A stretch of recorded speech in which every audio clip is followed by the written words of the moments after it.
Well, hello everybody. Hello. Welcome back to, I guess, Let's Talk Rays. This is the second Yeah. episode. And, well, since the last episode, it's been mostly good news. Yeah, we had a lot. There's always negative things you can talk about. It's hard not to do that as fans because you want to think about things you could improve on. But we're here as of today's Wednesday. Yeah, Wednesday, April 15th. We are currently riding a 4-game winning streak right now. So, that's a good feeling, obviously. But we want to keep the vibes high. We're first in AL East right now. That's also a great thing. We're very early stages, all very close still. Basically everybody's still in it. But yeah, it's nice. It's been a roller coaster already to start the season, but at least we're combating things a little bit, hopefully this is our time to get out of that 500 Rays thing that we all know we're very comfortable at being at. Right back to 500. Yeah. Trying to get back there. No, we need to be over. One of the things that has been dominant in the Rays this season is that the bullpen has been questionable. And even last night's game was exactly that. It was questionable. But right now, which is kind of like the opposite of what we're used to with the Rays, the offense is going nuts. Yeah. And it's not even homers. It's just putting the ball in play and bunts. Bunts. Yeah, a lot of it is, it's worked for us a lot early on. There's going to be teams, and it's not even like necessarily teams specifically. When you look back on, I guess, poor defensive performances, a lot of people like to mention, especially like the 2024 Yankees, like how things were in the postseason. Whether it was errors or not being aware, that's something that we as the team currently need to focus on. But we are catching teams off guard, and we are forcing them to make decisions when it comes to things like bunting. And so far, things have paid off for us for a couple of things. One, we just have really fast players. And two, you can tell that this has been something the Rays have leaned on and focused on heavily, is getting better at bunting. It's always nice to have people who are out there, drilling homers every day. But it's even more nice to see stuff like this because when you rely on, it's been like 3 games in a row that has just been bunting. Homers. The teams don't seem to know what to do. Yeah, with it. It's catching people off guard, which again, people are going to. It's one of those things to where, people are going to continue to mess up when it comes to it because again people aren't expecting to bunt, and even when you do, it's getting to the point where the people know the Rays are going to bunt with their speed, and that's just the way we've been playing, and we're still able to get stuff down. So it's been really refreshing. Well, so with the Yankees, I think the number was 5 successful bunts.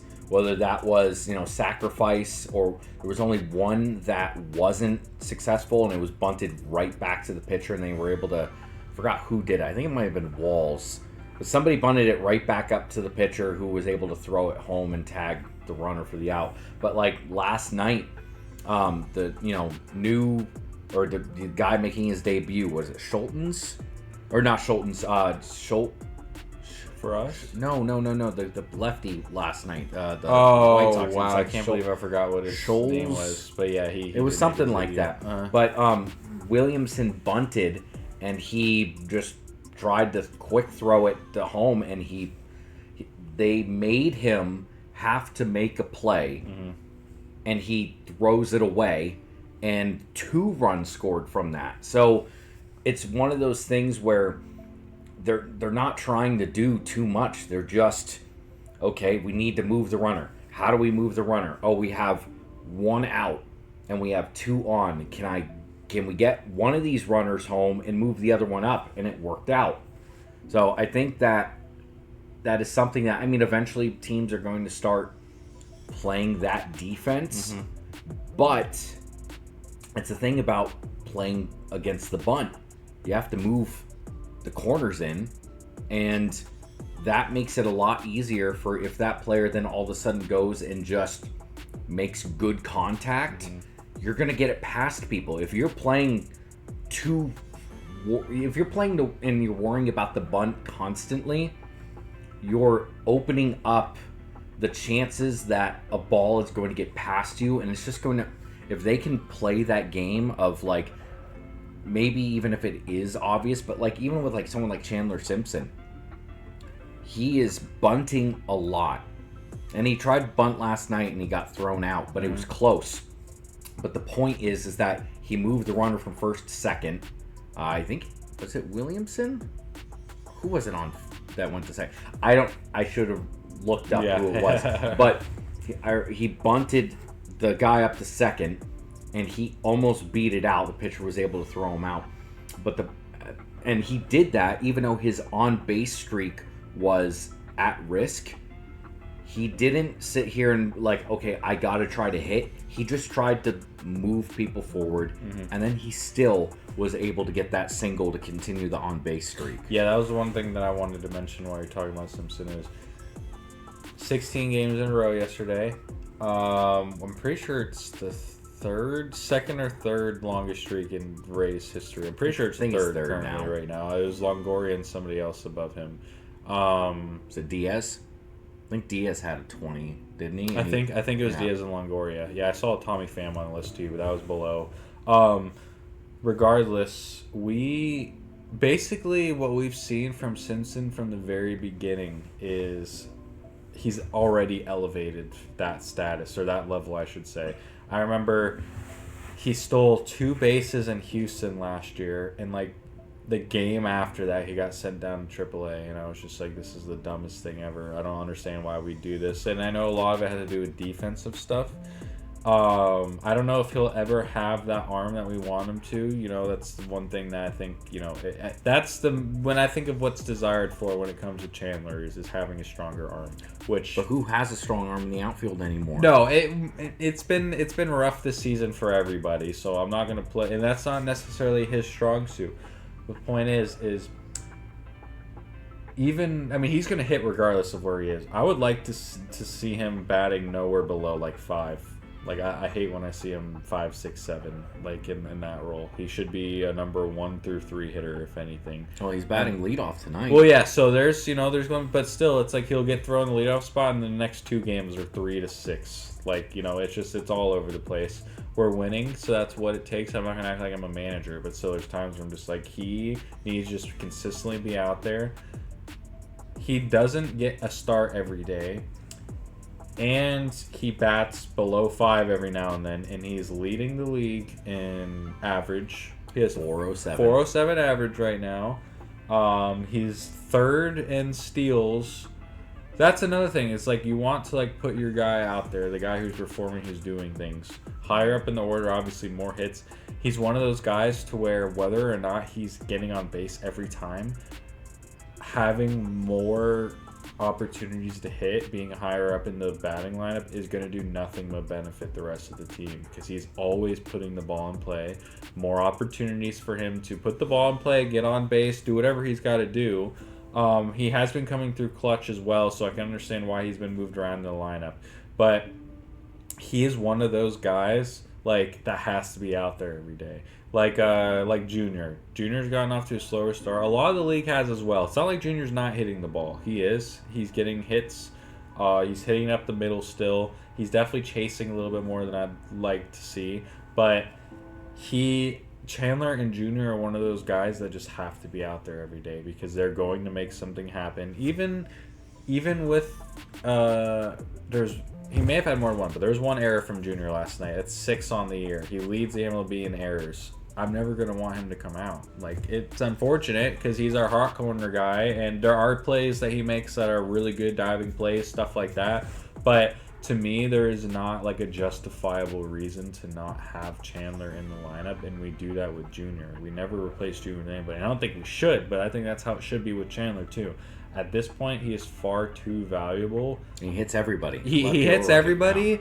He's getting on base all the time. Like, think about it like this. He has 7 stolen bases. I'm not sure who has the highest right now, but he's tied for 3rd.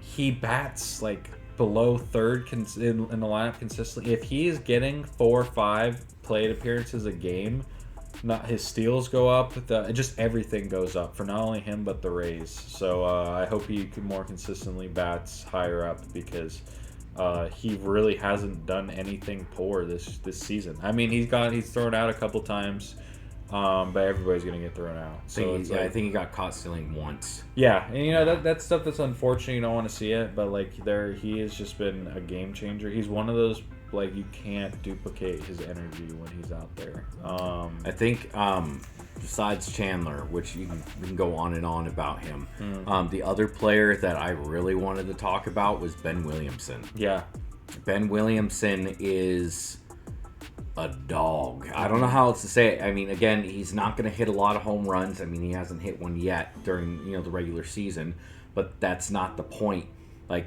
His defense for the most part has been really good. He makes some great plays, and he's missed a couple, but for the most part, he's as solid as we're going to have out there. And last night, he went 2 for 3 with a walk, and he hit 2 doubles and a single. Because that bunt was a sacrifice, so it didn't count as an at bat, and then he struck out. So, but he had 3 RBIs. He just puts the ball in play. I think that when Gavin Lux does come back, honestly, I've forgotten about Gavin Lux a little bit because it's you want, Gavin Lux is probably a bigger name. He's got more recognition because he was on the Dodgers. Mm-hmm.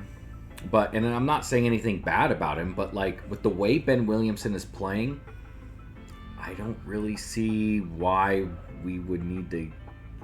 Yeah, a lot of it comes down to contract. I'm sure we signed him for a good deal, and I'm sure they want him to play because of that. I don't know how serious his injury is, and I don't want to compare him to Ha-Seong Kim in any way, but that's what we know of right now. He's a free agent that we paid a good amount of money for. I think his vibes are a lot better. I know that it seems like, at least by his social media, his interactions with the rest of the team, it seems like he's a good clubhouse guy to have, and he can be a very promising player. Does have a nice resume and has done real work, as an MLB player. But yeah, I mean, it's tough when you have people here who are actively performing their hearts out and doing well. There's been a few things Williamson overall is a very solid defender, but then you also have someone like Richie Palacios who has had some hiccups, mainly defensively. Definitely isn't batting, top of the line, but has had big moments for us, in Minnesota, gave us that lead with the home run late on. He's still been hitting the ball pretty hard, but he defensively, honestly, there's a lot of plays that he makes that surprise me. Same time, earlier on, there were a couple errors that I was just you shouldn't be doing stuff like that. So it's not like he's being perfect either. But yes, it's not like we're just settling for what we have right now. What we have is performing. So it's tough when it comes to everything because it's the whole outfield. For one, it's hard to figure out who should go where. Simpson left field regardless. Then you get into a what if because you have someone like Cedric Mullins who honestly overall, at least in the outfield, isn't doing that bad of a job. No, but he's made a couple of errors that you're I thought you were supposed to be the one that is not supposed to make these errors. And it doesn't seem like his arm is the strongest necessarily either. So that might be somebody I could be okay, platooning more so. But not only defensively, but offensively, I think that DeLuca needs to be out there all the time. Overall, has not really had that many defensive hiccups. Overall, hasn't had that many offensive ones either. He's been one of our more consistent guys, especially the start of the season. He puts the ball in play more than Mullins does. Yes, he puts the ball in play more. He just, even when he's out in the field, he seems to be a little bit more comfortable with moving around. And I like Mullins. I don't want to poo-poo any of these guys. Yeah. I just when I do see Mullins play versus Johnny DeLuca, last night, That diving catch DeLuca made. Mm-hmm. The only reason he had to make that is he didn't get the best read on it, but it was because the wind was blowing like 20 miles an hour. Yeah. And if you watch it on the screen, like the ball goes straight up, and then by the time you see it again, it's like 40 feet to DeLuca's right, and he had to like make the adjustment on the fly. Mm-hmm. I don't blame him for that. Yeah. But like you think about New York, that's the last game. Cedric Mullins, he misread that play, got turned around, and the ball got over his head, and the tying run.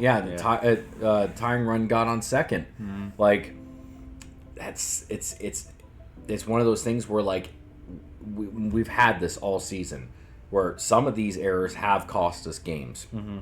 Our defense has not been helpful. Our offense has kept us in the game. Yes. But then you can't give up stuff like that, because it was one base hit away from being a tie game in that last game multiple times. That's how last night was, right? And well, last night luckily we were a few more runs ahead because the offense kept the pressure going and like strung together more hits and were able to get things going. Again, no home runs. Had one home run the entire Yankees series. It was Diaz's opposite field home run. Dang, that's crazy. That was it. Yeah.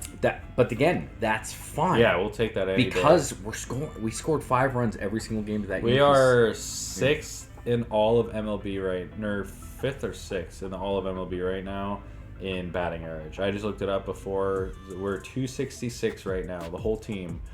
The Dodgers are number 1 at 279. So we're right up there with the best as far as hitting goes. Our starting has been great. Yes, it's just it's hard because you get to a point of a few things is luckily people are coming through and we're keeping the line moving, but there's just so many like people to play right now. Like for instance, yesterday Valade, our number 4 hitter, going into the game, I know most people were just kind of like, no, including me. I'm like, why is he our number 4 hitter? It's 3 for 4. Like, he was a big reason and why we got runs across the board early. 3 for 5. Or 3 for 5. Either way, he had 3 hits. He's a big reason for why we got running and scoring early on. So it's things like that to where, again, we're not managers. I know that we all get to a point to where we're like, oh, this should be this way and this way should be that way. I think we all should have a say as fans because we watch the team and their production and we do our own brainstorming and stuff. Things are working right now. The batting is the least of my concern in who should be batting because I feel like somebody's going to come through. Luckily, they have been putting us over the edge as far as most. I wouldn't say. I mean, we're above 500 as of right now. So again, most of the time, yes, we have been coming through more than not. But our pitching is definitely a huge concern. To me, at least. I mean, there's a few things. When you're someone like Shane McClanahan who hasn't pitched in as long as you're going to, I think regardless, it's going to take you a while to find your flow again. Yeah. He goes out there, he plays hard, and he throws hard. That makes me feel great about a lot of things. But yes, it is at a point where it seems like people are catching up to his misses a lot more than really ever before. I mean, we know Shane as being an all-star and dominating when he's healthy. Domination has not been his approach these first 3 games, which is not necessarily what you're expecting, but he has basically been keeping the lead as low as he can for as long as he can until the bullpen takes over, which is overall what a starting pitcher's job is, absolutely. But not what we usually expect to see from Shane. And not in any way is it like a jab because I'm very happy to have him back just in general. But our pitching definitely has not been there. Mainly the bullpen, like Yoandres Gomez. I said something about it last night, but he made an appearance in our first series against Seattle. Since then, he has given up a home run at St. Louis. Sorry, I was thinking STL, and it made me think of Seattle. In St. Louis, he has given up at least a home run in every one of his 4 or 5 games since that game. Like that is. Again, people come around, but to me that's kind of just like unacceptable. Yeah. Like that is something that should not be happening. We have sent people down for way worse than that. It gets to a point to where it's just like, I'm sorry to put it this way, but if we're having someone perform this way consistently, just get somebody completely new in here. Like, figure out something else. Angler is another one where it's just every single time he's up, unfortunately there's a few people where you're just like, oh my gosh, is this how it's gonna go? I know we have some big guys on the bench like Uceta and Rodriguez who are injured right now. Clevenger is obviously injured right now, so we have three, I'd say, people who can perform big who are not playing for us right now, which will hopefully even out the playing field, because I know Clevenger didn't get off to the hottest start this year either. But it's weird. It's a roller coaster right now, but as of right now, we are first and we are playing well. It's like we're playing terrible in one regard, but we're playing very well in the other. And again, it was a discussion that we had last week about if we're not hitting, we're not winning, which is how the game works. But it's quite literally, you're expecting this team overall, just to give up runs. And if we don't out-hit, then we take the L. Which is not the feeling you don't want to get into a point to where every game you're like, one, why we take out this pitcher this early? I don't think that's always the worst thing, but like, Rasmussen the other day going 6 innings with I get to a point where I'm just like, we don't have the bullpen to secure this. Yeah, but I understand the reasoning for it. They have never let him pitch more than like 5 innings because he's had 3 elbow surgeries. That's something to say. Yeah, his own dad looks like Raymond. We got our own Sea Dog. But sorry. It's just those things. Like, that's the thing, is if we're able to get even a couple guys who are actually solid, like even like Kevin Kelly. Besides that first game, he's been one of our most solid relievers since that first game. It's got a point. Whenever I see as of right now, when I see Kelly, when I see Hunter Biggie, those are the two most secure I feel when it comes to pitching. Seymour has had, it's just so weird with Seymour. Like, some days he's there, some days it's just not there. And I get that that's how a lot of people are right now. But yeah, I mean, as of this video going up, I'm sure the game will at least be played already, or like in the midst of it. I don't know. So hopefully none of the guys we've talked about are contributing to but big game tonight. We have a bullpen game. We've won 4 games in a row. We're going to a game tonight with Cole Sulser starting and Jesse Schultens. Yeah, bulk innings. Can go either way. Like last game we had a bullpen inning. Mason Englert started. We got through almost 2 innings, and then the bottom of the second or whatever, he just started getting taken off from there. Also, one more thing to add to that. Today, April 15th, it is Jackie Robinson Day. Yes. Okay. Exciting. Everyone's going to be wearing number 42. Mm-hmm. Awesome. The Rays have not won on April 15th since 2011. Yeah. And we have a bullpen day. But we're on a 4-game winning streak. Yeah. So today is going to be the day they break that. So by the time you're watching this, I will either look like a genius or I have cursed us. Either way, we'll follow through. But yeah, I mean, a lot to look forward to tonight. You never want to bring stuff up to jinx it, but yeah, a lot going on. The April 15th game, Chandler has an active on-base streak right now. So a lot of fun stuff to look forward to, and always more to talk about. That's the fun thing about baseball. Every day there's something new. Well, he's leading off, so let's just hope that the first pitch of the game is a single to center field. And then 2 stolen bases. Yeah. Well, good stuff. Yeah, I think that might be it for today. We just kind of get on here with an idea of what to talk about and to go through. If you're here watching on YouTube, thank you for being here. Expect these more consistently, and we're going to get into streaming fairly soon. I guess that's the words I was looking for. But heck yeah, thanks for being here, y'all. Thanks for watching. Y'all have a good one. Raise up. Raise up.